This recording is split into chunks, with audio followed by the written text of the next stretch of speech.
Question number 12। Yes sir. यहाँ दिख रहा है क्या? Yes sir. थोड़ा नीचे यहाँ। यस सर, बस एकदम। चलो देखो क्वेश्चन नंबर 12 में क्या है।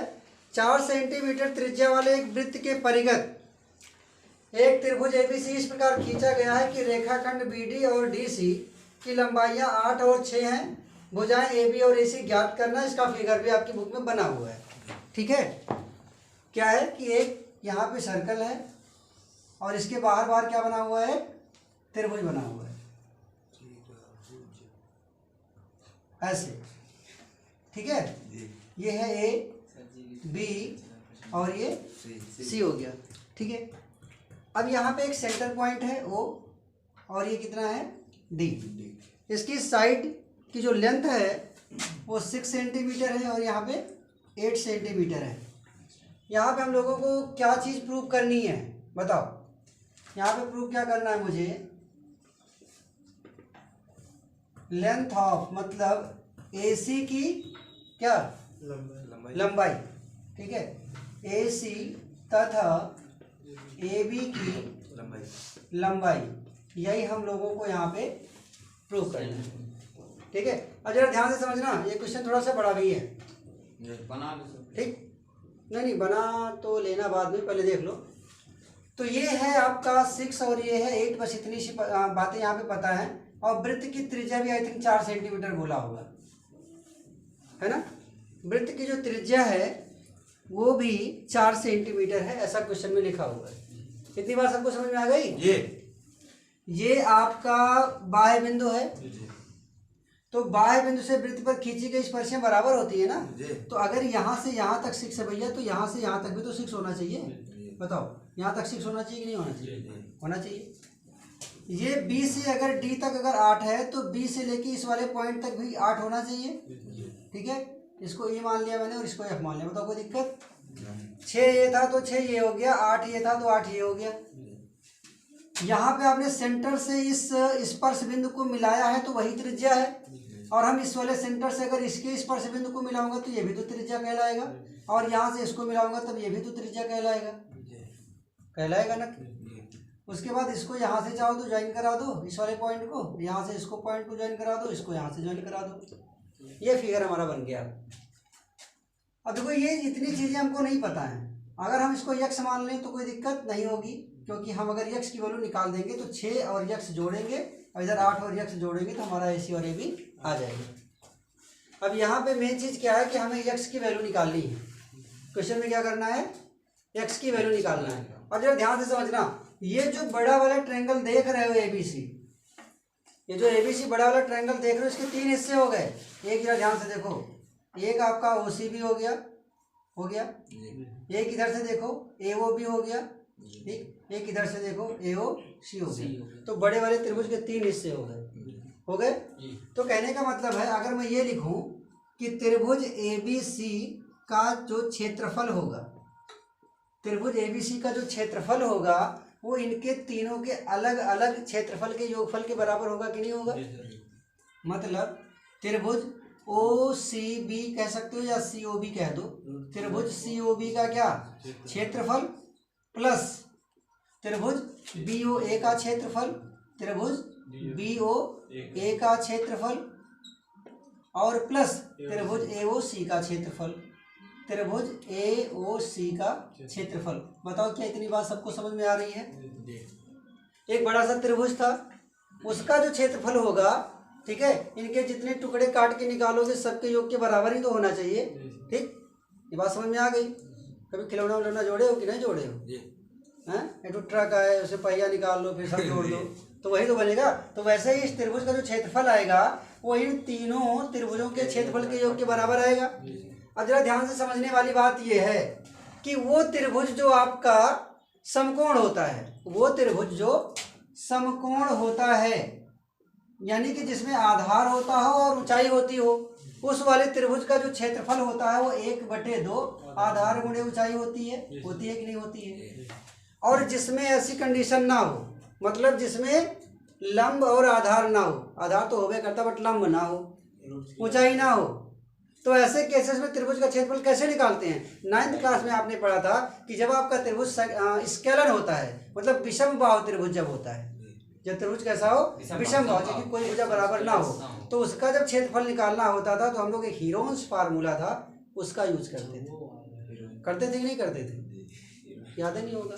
चलो देखो यहाँ पे, तो ये अगर मैं इस वाले त्रिभुज की बात करूं तो इसमें आधार भी है, ऊंचाई भी है, और इस वाले त्रिभुज की अगर बात करूं तो इसमें भी आधार है और ऊंचाई है, और इस वाले त्रिभुज की अगर बात करूं तो इसमें भी ये आधार है और ये ऊंचाई है। यानी कि हम इन तीनों में तो 1/2 आधार गुणे ऊंचाई लगा सकते हैं।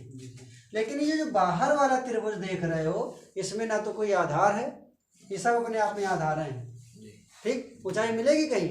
नहीं। ऊंचाई कहीं है किसी में? अरे भैया यहाँ से लेके यहाँ तक की अगर पता होता तो वही ऊंचाई होती ना, तो ऐसा तो है नहीं। तो क्या करेंगे, जब ऐसी कंडीशन आ जाती है तो हम यहाँ पे हीरोज फार्मूला यूज करेंगे। वो होता क्या है, तो ये वाले त्रिभुज का जो क्षेत्रफल होगा, ये वाले त्रिभुज का जो क्षेत्रफल होगा वो रूट ऑफ, याद करो formula, S S minus A, S minus B, S minus C, यही तो होता है भैया। ये हीरोज फार्मूला है, क्लास 9th में था, है। और त्रिभुज COB का जो क्षेत्रफल आएगा भैया वो 1/2 आधार, आधार इसका क्या है? BC, आधार क्या है? BC, ऊंचाई इसकी क्या है? OD, बताओ ठीक, प्लस BOA, तो इसका भी 1/2 आधार, आधार इसका क्या है? AB, आधार क्या है? AB, ऊंचाई क्या है? OF, फिर प्लस 1/2 आधार, इसका आधार AC, और गुणे ऊंचाई OE, बताओ ठीक। क्या इतना सबको समझ में आया? जैसे अगर आपने ये वाला त्रिभुज लिया तो आधार BC है, ऊंचाई OD है। ये वाला त्रिभुज अगर लिया तो आधार AB है, ऊंचाई OF है। ये वाला त्रिभुज अगर लिया तो आधार AC है और ऊंचाई OE है, ठीक। अब देखो यस आ गया। अब ये यस क्या चीज है भैया? ये हाफ पेरीमीटर होता है, अर्ध परिमाप होता है। क्या होता है? अर्ध परिमाप होता है ये। अब ये अर्ध परिमाप कैसे निकालते हैं? हीरोन्स फार्मूला में इसका भी फार्मूला था, S = होता है A + B + C/2, यही होता है आपका यस, ठीक। अब A क्या चीज है? ABC जो है वो भुजाओं की लंबाई होती है, तो इस वाले भुजा की लंबाई कितनी है? 8 और 6 14, तो मतलब हमने A को मान लिया 14 है। B कितना है? देखो ये वाला पूरा यहाँ से लेके यहाँ तक 8 और प्लस x, ठीक है, कितना है? 8 + x प्लस ये C कितना है? 6 + x, 6 + x और नीचे 2, तो 14 और 8, या ऐसे कह दो 14 और 6 20, 20 और 8 28, 28 प्लस x और x 2x बटे 2। एक काम कर सकते हो, अगर 2 कॉमन कर लो भैया तो ये 14 हो जाएगा और x हो जाएगा बटे 2, बताओ ठीक। 2 से 2 कट गया, 2 इसमें से निकालोगे मतलब चाहे गुणा करके समझ लो, 14 दूना 28 और 2x, मतलब 2 निकालने पे इसमें आधा आधा कम हो गया, 28 का 14 बचा, 2x का 1x बचा, ठीक। यानी कि अर्ध परिमाप, यानी कि यस का जो मान था वो 14 + x आ गया, ठीक है। मोबाइल रख लो बेटा। फिर यहाँ पे देखो रूट ऑफ यस की वैल्यू कितनी? 14 + x, बताओ ठीक है। फिर लिखा है 14 + x - a, और a कितना है? 8 6 14, बात समझे। फिर देखो यस लिखा है, तो यस की जगह पे क्या? 14 + x, फिर माइनस, और b की वैल्यू कितनी है? 8 + x, 8 + x, ठीक है। और फिर यस लिखा है 14 + x और फिर माइनस 6 + x, बताओ ठीक, = 1/2। BC कितना है? 8 और 6 14, ऊंचाई कितनी है? 4 प्लस 1/2। AC कितना है? 8 + x, AC है क्या? AB पहुंचे है ना। 8 + x, 8 + x, OF तो 4 रहेगा ही, सब में 4 है, और प्लस 1/2। AC कितना है? 6 + x, 6 + x, और OE कितना है? 4। बताओ इतनी बात सबको समझ में आ रही है? ठीक। अब देखो ये 2 × 7 = 14 हो गया, ये 2 दूनाई 4 हो गया, और ये 2 दूनाई 4 हो गया।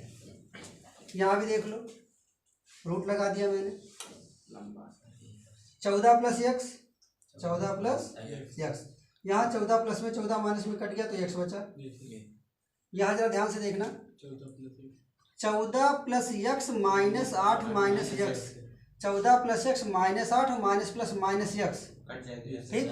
फिर यहाँ देखो 14 plus x minus 6 minus x, ठीक है, बराबर 7 चौके 28 प्लस, अब देखो ये नीचे से 2 कट चुका है, 2 अट्ठे 16 प्लस 2 एक्स, फिर प्लस 2 छक्के 12 और ये 2 एक्स।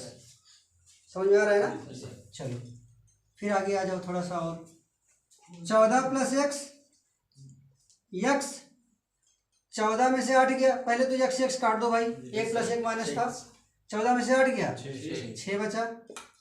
फिर यहाँ पे भी एक्स एक्स काट दो, प्लस माइनस था, 14 में से 6 गया 8, ठीक है, बराबर। अब देखो यहाँ पे बताओ 16 12, एक काम करो 28 12 40, 40 10 50 और 6 56, तो ये तो हो गया आपका 56 प्लस 2x 2x 4x। इतनी बात सबको समझ में आ रही है? अब आगे देखो थोड़ा सा और बचा हुआ है, ये आपका 8 6 48 है, या तो ऐसे समझ लो, एक लाइन में बढ़ाता हूँ, 14 प्लस एक्स इंटू एक्स, 2 तिहाई 6, 2 दुनाई 4 दुनाई 8 बराबर 56 प्लस 4x। ये उन बच्चों के लिए जिनको स्क्वायर रूट यहाँ से निकालने में दिक्कत होगी, ठीक। अब देखो जरा ध्यान से, 2 का एक पेयर बना और यहाँ से 2 का एक पेयर बना, तो मतलब सिर्फ कितना बाहर आया? 2 दुनाई 4 यहाँ है, 2 दुनाई 4 यहाँ है, तो 2 बार का एक बार 2 निकलता है बाहर। जब रूट के अंदर कोई चीज 2 बार होती है उसको एक बार निकालते हैं, तो 2 बार 2 का एक बार 2 बाहर आएगा, 2 बार 2 का एक बार 2 बाहर आएगा, और फिर 2 बार 2 का एक बार 2 बाहर आएगा, तो 2 दुनाई 4 हो गया, कितना हो गया? 4 बाहर निकल गया। बताओ ये बात सबको समझ में आई कि 2 बार 2 का एक बार 2, फिर 2 बार 2 का एक बार 2, तो 2 दुनाई 4 बाहर आ गया, दिख नहीं रहा है उसमें, ठीक है। अब ठीक हो गया? चलो ठीक, तो यहाँ से 2 दुनाई 4 बाहर आ गया, अंदर में बचा क्या भैया? खाली बचा है 14 प्लस एक्स, ये वाला एक्स 3 और 3 बचा है बस। चलो और ये बराबर में कितना है? 56, तो 4 यहाँ पे भी कॉमन कर लो, तो 4 एकम 4, 4 चौके 16 और प्लस एक्स, 4 उसमें से भी कॉमन कर लिया, मतलब 4 से भाग दे दिया। ये वाला 4 इस वाले 4 को काट देगा। अब यहाँ पे आ जाओ इधर, ठीक है,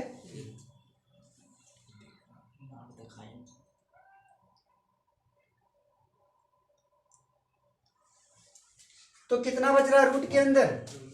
रूट के अंदर बच रहा है 14 plus x into x into 3, ये बच रहा है, और बराबर में आपका कितना है?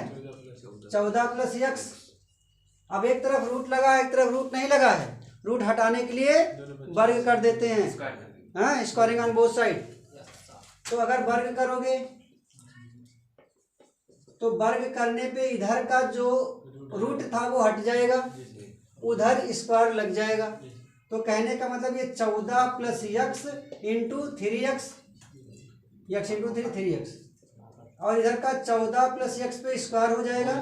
जब इधर देखो वर्ग करने पे रूट खत्म हो जाता है, जिस पे रूट नहीं होता उस पे वर्ग लग जाता है, तो 14 प्लस 1 एक्स से एक 14 प्लस एक्स कट गया, ये आ गया आपका 3x बराबर 14 plus x, 3x minus x बराबर 14, 2x बराबर 14, x बराबर 14 बटे 2, 2 सते 14, x का मान 7 आया। बट हमें क्या निकालना है? ए बी निकालना है। ए बी कितना था भैया? 8 प्लस एक्स, तो 8 और 7, एक्स का मान 7 आया ना, तो 8 7 15, ये 15 सेंटीमीटर आ गया। और दूसरी चीज क्या थी? AC थी ना, तो AC बराबर ये भी तो एक्स 7 ही आएगा, 7 6 13 सेंटीमीटर। ये आप लोगों का आंसर हो जाएगा। बताओ बात समझ में आई? हाँ सर, समझ में आया ना? बस केवल इस ट्रायंगल के जो बड़े वाले ट्रायंगल का जो एरिया था वो इनके अलग अलग एरिया के बराबर है, बस इतना सा करना है। देखो यहाँ पे सिद्ध कीजिए कि वृत्त के परिगत बनी चतुर्भुज को आमने सामने की भुजाएं केंद्र पर समपूरक कोण अंतरित करती हैं। वृत्त के परिगत, देखो ये वृत्त हो गया आपका, और इसके परिगत आपने क्या बना दिया, कोई चतुर्भुज बना दिया, ठीक है। तो वृत्त के परिगत जो चतुर्भुज है ए बी सी और डी, ठीक है। तो वृत्त के परिगत जो चतुर्भुज है आमने सामने की जो भुजाएं हैं, जैसे मान के चलो ये आमने सामने की भुजा है ना, ए बी के सामने सी डी है, तो वृत्त के केंद्र पर बोल रहा है कि क्या करता है, वृत्त के केंद्र पे क्या करता है भैया, वृत्त के केंद्र पर संपूरक कोण अंतरित करता है। संपूरक का मतलब 180, मतलब ये इतना और प्लस ये इतना मिला के 180 आना चाहिए। अब जहां जहां टच कर रहा है उसका भी नाम लिख लो, पी एफ जी और एच। अब इसको यहाँ से मिला दो, इसको यहाँ से मिला दो, इसको यहाँ से मिला दो, इसको यहाँ से मिला दो। इस कोण का नाम 1 है, 2 है, 3 है, 4 है, 5 है, 6 है, 7 है, 8। बताओ ठीक। अब जरा ध्यान से देखना, सीधा सीधा हम लोग यहाँ पे प्रूफ लिखते हैं। हाँ, उपपत्त जिसको बोलते हो, प्रूफ। यहीं पे पहुंचो, ये वाला जो पॉइंट डी है, किसी कहीं से भी शुरू करो कोई दिक्कत नहीं, ये वाला जो पॉइंट डी है वहां से डी और डी एफ स्पर्शी है। और यहाँ पे अगर आप इस पूरे चीज को यहाँ पे अगर इनक्लोज्ड करो, अगर इसको पकड़ो ये इतना चीज, ठीक, तो इसमें देखो दो ट्रायंगल बन रहे हैं, एक उधर एक इधर, और दोनों ट्रायंगल को हम यहाँ पे कॉन्ग्रुएंट प्रूव कर लेंगे। कौन सा कॉन्ग्रुएंट माने, सर्वांगसम, ठीक। चलो देखो, तो एक त्रिभुज मेरे पास है डी ओ तथा दूसरा कौन सा है डी ओ एफ। बताओ ठीक। एक त्रिभुज ये ले लिया और एक त्रिभुज ये ले लिया, इसमें डी एफ के बराबर होगा कि नहीं, क्या डी एफ के बराबर होगा, होता है ना बराबर, क्योंकि बाह्य बिंदु से वृत्त पर खींची गई स्पर्शियां बराबर होती हैं। ध्यान से समझो बच्चा, हंसो मत, हैं। तो डी एफ के क्या होगा, बराबर होगा। और ये ओडी जो है दोनों में है कि नहीं है, ओडी कॉमन हो गया। उभयनिष्ठ जिसको बोलते हो, उभयनिष्ठ बोलते हो, ये स्पर्शी है आपकी, टेंजेंट है। बताओ ठीक।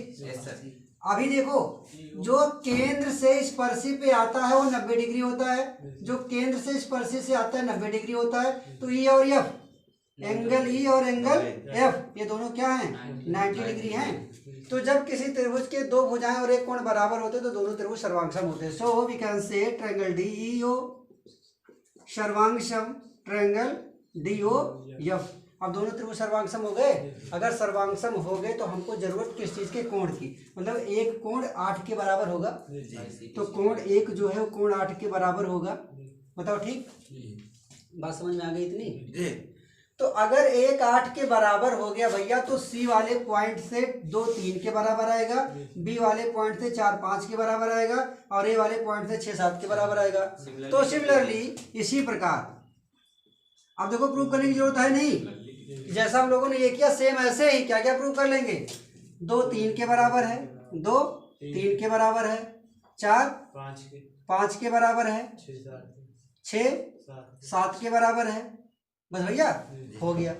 अब क्या करोगे, सबको जोड़ लो, यहाँ पे भी क्या करो, सबको जोड़ लो। तो ये बताओ कि पूरे एक राउंड पे 360 डिग्री का कोण बनता है। लिखो यहाँ पे 1 2 3 4 5 6 7 8 बराबर 360। अब जो जो बराबर है उसको ढूंढो। वैसे हमें चाहिए क्या, आमने सामने के भुजाओं से केंद्र पर अंतरित कोण संपूरक कोण होता है। तो एक तो भुजा सीडी है, मतलब हमको 1 और 2 चाहिए, और यहाँ से देखो 5 और 6 चाहिए, बस इतने चाहिए। कहाँ भाई हाँ मैं भी ढूंढता हूँ, देखो ठीक ठीक है, तो ये कोण 1 हो गया और ये कोण 2 हो गया, इसको ऐसे रहने दो। और कोण 5 और 6 को भी ऐसे रहने दो क्योंकि हमें इसकी जरूरत है। कोण 5 और कोण 6 को रहने दो। 3 को देखो, 3 की जगह पे 2 हो सकता है ना, क्योंकि 3 2 के बराबर है, तो जहाँ 3 है वहाँ 2 कर दिया मैंने। इस 3 की जगह पे 2 कर दिया। और 4 की जगह पे क्या कर सकता हूँ भाई? 4 की जगह पे 5 कर दिया मैंने। कहाँ गया भाई? ये है 4 की जगह पे मैंने 5 कर दिया। फिर 7 है, 7 की जगह पे क्या कर दूं? 6। 7 की जगह पे 6 कर दो, तो 7 की जगह पे 6 हो गया। और 8 की जगह पे क्या कर दो? 1 कर दो। 8 की जगह पे क्या कर दो? 1 कर दो, बराबर 360। अब जरा देखो, 2 2 बार, 1 2 बार, 5 2 बार, 6 2 बार, यानी कि 2 बार है हमारा 1, 2 बार है 2, 2 बार है 5, 2 बार है 6, बराबर 360। तो 1 + 2 + 5 + 6 बराबर है 360/2। काट दो, 180 आया। अब जरा ध्यान से देखो कि ये एंगल 1 + एंगल 2 अलग कर दो और एंगल 5 + एंगल 6 अलग कर दो, बराबर किसके है? 180 के। अब 1 और 2 को क्या बोलते हो? देखो 1 और 2 को बोलते हो DOC, DOC प्लस 5 और 6 को क्या बोलते हो? BOA, BOA बराबर 180। क्या कह रहा था क्वेश्चन में? क्वेश्चन में यही तो बोला था कि आमने सामने की भुजाओं, आमने सामने की भुजाओं से केंद्र पर अंतरित कोण जो होता है वो संपूरक होता है। प्रूव हो गया। इसी प्रकार हम सिद्ध कर सकते हैं, ठीक है। सिमिलरली वी कैन प्रूव 8 + 7 का मतलब AOD प्लस BOC बराबर 180। हेंस प्रूव इति सिद्धम। ठीक भैया, आया ना सबको समझ में? No sir, yes sir. No.